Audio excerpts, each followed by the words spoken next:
Grande balela também, me desculpe do termo, uma palhaçada também, parte da igreja achar que não se tem que se envolver na política. Então vai deixar o Brasil na mão de quem?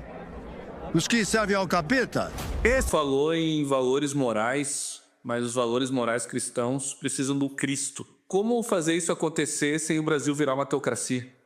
O que não pode ser uma teocracia? O Brasil já é uma teocracia. Só existe teocracia. Todo governo serve a uma divindade. Na verdade, os nossos governantes, eles estão terrivelmente apavorados. Eles têm medo de um Senhor que ressuscitou dentre os mortos e que vai voltar. E eu não tenho problema nenhum com teocracia, porque já vivemos numa. Só que o Deus que está reinando hoje no Brasil não é o Deus da Bíblia. Só falta o seu voto. Pense nisso com muito carinho. Até porque, no dia da eleição, não existe na maquininha o botão do quase. E que Deus ilumine. Nós temos tido ótimas experiências com relação à nossa comunhão com os católicos e que tem composto conosco no mesmo fronte, pelos mesmos valores, a mesma luta, a mesma batalha. Essas revoluções culturais das últimas décadas, que visam relativizar a importância da vida humana, que visam relativizar o papel da família natural. Esse é o nosso maior, digamos, inimigo, e contra ele nós temos que nos unir definitivamente. Expondo o crucifixo em partes íntimas de manifestantes na parada gay. E naquele momento, eu acho que era meu primeiro mandato, salvo engano, nós entramos no plenário expondo o que a parada gay havia colocado na Paulista, e muitas pessoas não tinham conhecimento daqueles absurdos. Quando a gente expôs aquilo, causou indignação tamanha no plenário que gente que nunca foi evangélico entendeu o nosso recado. A esquerda aparelhou este movimento usando a questão da sexualidade para querer fazer política contra quem é conservador. Esse progressismo extremo, esse comportamento que estava relativizando a criação de filhos, a educação familiar e etc., muitos influenciadores começaram a se posicionar. E até pessoas que não eram conhecidas começaram a não aceitar esse tipo de ideia. Então, pedagogos cristãos começaram a criar conteúdo, terapeutas, médicos cristãos. E aí acontece uma grande explosão do consumo de conteúdo educacional cristão nas plataformas digitais. Também conversamos sobre princípios que nós defendemos. A grande maioria da igreja evangélica, a grande maioria, tem a tendência à direita. Uma coisa pelos pobres. Só que eu vejo que ao longo dos anos a esquerda foi distanciando cada vez mais da igreja por defender pautas que para a igreja são inegociáveis. Radicais de esquerda e direita eu não quero nenhum, que tudo age por paixão. Os radicais de direita, quando você não faz o que eles querem, eles te atacam. E os radicais de direita dizem que quando bota eu com o Lula em 2002 e caras que acho que estavam no ventre da mãe, ou tomando uma madeira, ou chupando chupeta, ou brincando de carrinho, ou soltando pipa. Quer falar o quê? Quer falar o quê? Eu tenho história. Vai plantar batata, vai lamber sabão. Olha que coisa interessante. Eu vou mostrar aqui o histórico. 2010. Quem era o candidato? Marina, Serra e Dilma. Os três. Eu estava apoiando Marina, evangélica. Eu acredito que essa mulher não vai negociar seus princípios. Faltando uma semana para a eleição, numa entrevista no Jornal da Noite da Globo, a jornalista apertou ela sobre o aborto e ela escorregou. Minha posição é que um tema com essa complexidade, que envolve questões éticas, questões morais, questões filosóficas, questões religiosas, que não há muita informação sobre o tema, que a gente faça o plebiscito.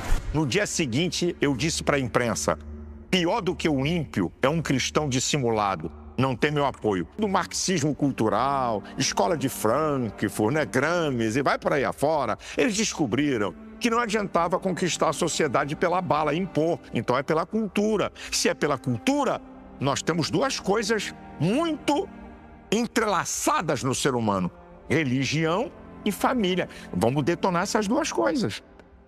É uma questão ideológica. Dai a César o que é de César, a Deus o que é de Deus. A igreja sempre tem que se manter numa distância crítica de todo e qualquer tipo de governo. Mas que a tentação de identificação das duas coisas sempre permaneceu como uma tentação. Eu acredito que a igreja evangélica tem o direito de exercer sua influência sobre a política como qualquer outro grupo dentro do Estado democrático de direito. E, em si mesmo, protege a liberdade de opiniões. Portanto, se existe uma frente parlamentar evangélica, se existem políticos evangélicos que são eleitos com o voto evangélico, eu não vejo nisso um problema em si. O problema se dá quando essa influência é usada de modo errado. A imposição de princípios que não passa por uma elaboração racional compartilhada. Ou seja, eu não posso utilizar princípios escriturísticos, princípios teológicos, simplesmente para impor uma visão na sociedade. Amando ao próximo e amando o próximo pela via de engajamento cultural, ou seja, por um tipo de medo, de acreditar que a única forma do cristianismo não ser perseguido na sociedade, não ser chutado para fora da vida social, é com mais influência cristã na sociedade. Diz que evangélico é uma ameaça à democracia, não só está equivocado, como está de má fé. O Estado é laico, sem dúvida alguma. Isso está expresso na Constituição.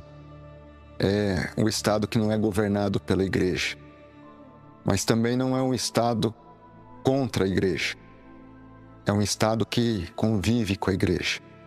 A Igreja tem um papel relevante, não apenas na órbita espiritual, mas também na esfera da vida das pessoas, cotidiana das pessoas. Com a religião, como diz o artigo 19, inciso 1º da Constituição. Ou seja, o espírito da Constituição entrega para o Estado a obrigação de olhar com bons olhos o fenômeno religioso. E isso também é importante de nós deixarmos claro que na laicidade colaborativa brasileira não tem espaço para enxergar a religião com maus olhos.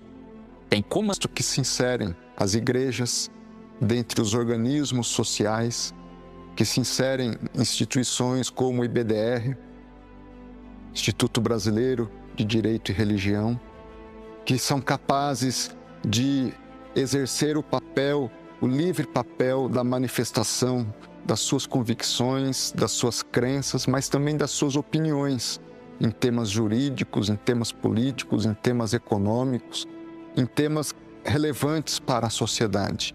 Vendo o crescimento vertiginoso da população evangélica no Brasil, e eles crescendo a maioridade e, obviamente, votarão, porque serão eleitores, você vê que daqui em diante, eu diria, no mínimo, próximos 20 anos, não se elege um presidente no Brasil sem apoio evangélico. E, obviamente, isso atrai oportunistas. E como a gente enxerga até na linguagem bíblica, né, lobos vestidos de ovelha. O pior e mais feio retrato são pessoas que frequentam as igrejas e vão até as praças públicas dar um mau testemunho acerca de Jesus. Sugerindo que ela seria uma cura para a doença. Você não tem mais que hoje tudo é milagre, venha numa reunião de milagre. E não é bem assim. Agora, o que nós temos no dia a dia, né, é gente que não é perfeita, mas que honestamente está buscando perfeição.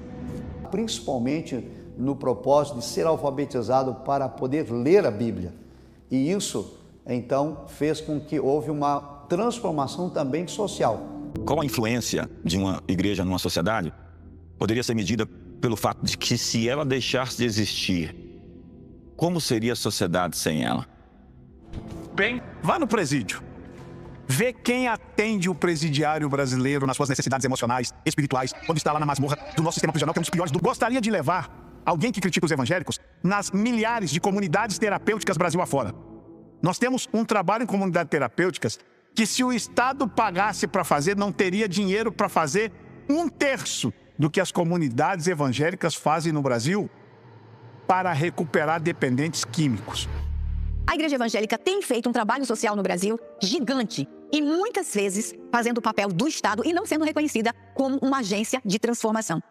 A esquerda hoje está tentando conquistar os votos dos evangélicos e precisa do voto dos evangélicos, mas eu acho muito difícil, é quase que impossível ela conseguir aumentar o terreno de influência dela dentro das igrejas evangélicas. Isso significa 154 deputados, ainda não somos tudo isso, ou seja, estamos subrepresentados. Nós também precisamos de 30% de evangélicos no Senado, que aí nós estamos falando de 25 senadores aproximadamente. Nós hoje só somos 16 senadores evangélicos. Isso deseja que, quem sabe, um dia nós tenhamos um presidente da República evangélico. Nós precisamos de mais evangélicos no espaço do Poder Judiciário. Pesquisa do CNJ indica um número não expressivo, ao contrário, até inexpressivo em relação a outras vertentes religiosas e até não religiosas dentro do Poder Judiciário. Muito para mandar um recado. Essa é uma nação que tem na sua Constituição o respeito às religiões, então não tenha vergonha de se autodeclarar cristão. Nós queremos transformar o Brasil através de um povo que acredita que fazer o certo vale a pena, que acredita que a humildade é um valor caro à sociedade, que acredita que o trabalho dignifica o homem, que acredita que Deus quer não só nos levar para a glória eterna junto a Ele, mas já hoje transformar a realidade da vida das pessoas. Esse é o Brasil evangélico.